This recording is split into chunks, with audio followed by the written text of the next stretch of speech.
الحمدللہ رب العالمین والصلاة والسلام علی المرسلین والعاقبۃ للمتقین اما بعد فاعوذ باللہ من الشیطان الرجیم بسم اللہ الرحمن الرحیم رب اشرح لی صدری ویسر لی امری واحلل عقدۃ من لسانی یفقہوا قولی۔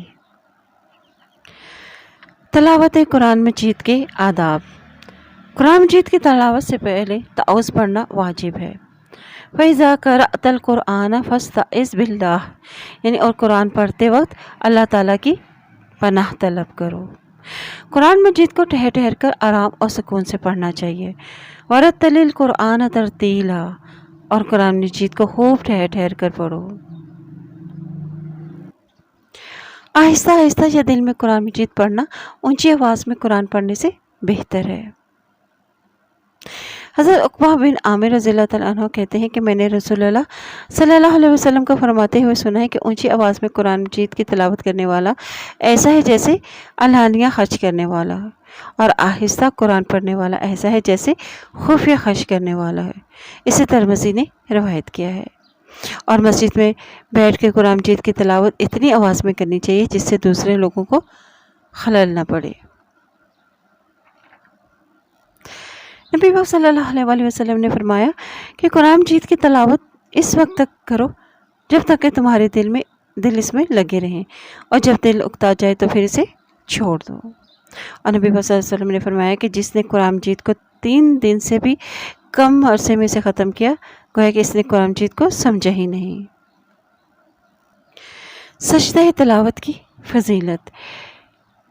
نبی پاک صلی اللہ علیہ وسلم نے فرمایا کہ جب ابن آدم سجدہ تلاوت کی آیت پڑھتا ہے اور سجدہ کرتا ہے تو شیطان روتا ہوا دور ہٹ جاتا ہے اور کہتا ہے افسوس، ابن آدم کو سجدے کا حکم دیا گیا اور اس نے سجدہ کیا، اس کے لیے جنت ہے۔ مجھے سجدے کا حکم دیا گیا تو میں نے انکار کیا، اب میرے لیے جہنم ہے۔ قرآن مجید سیکھنے کی فضیلت۔ حضرت عثمان رضی اللہ تعالیٰ عنہ سے روایت ہے کہ نبی صلی اللہ علیہ وسلم نے فرمایا کہ تم میں سے بہتر شخص وہ ہے جو قرآن سیکھے اور سکھائے۔ اور قرآن مجید کا علم سیکھنے کے لیے جو شخص گھر سے نکلتا ہے اور اللہ تعالیٰ اس کے لیے جنت کا راستہ آسان فرما دیتے ہیں۔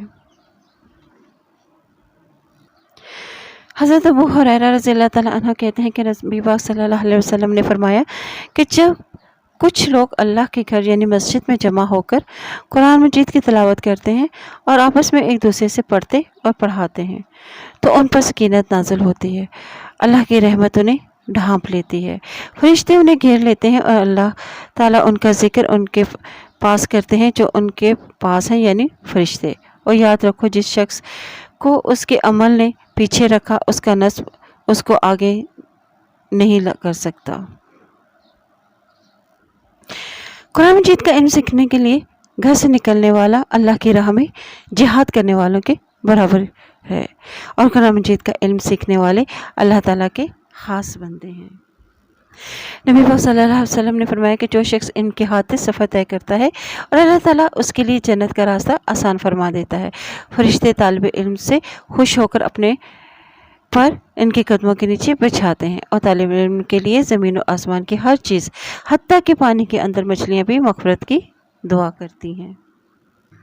اور قرآن مجید کا علم سکھانے والے انبیاء اکرام کے وارث ہیں۔ نبی صلی اللہ علیہ وسلم نے فرمایا کہ عالم کو عابد پر ایسی ہی فضیلت حاصل ہے جیسے چاند کو ستاروں پر۔ علماء انبیاء کے وارث ہیں، اور انبیاء دینار اور درہم کی وراثت نہیں چھوڑتے بلکہ علم کی وراثت چھوڑتے ہیں۔ بس جس نے جتنا بھی علم حاصل کیا ہے اس نے اتنا ہی انبیاء کی وراثت سے زیادہ حصہ پا لیا۔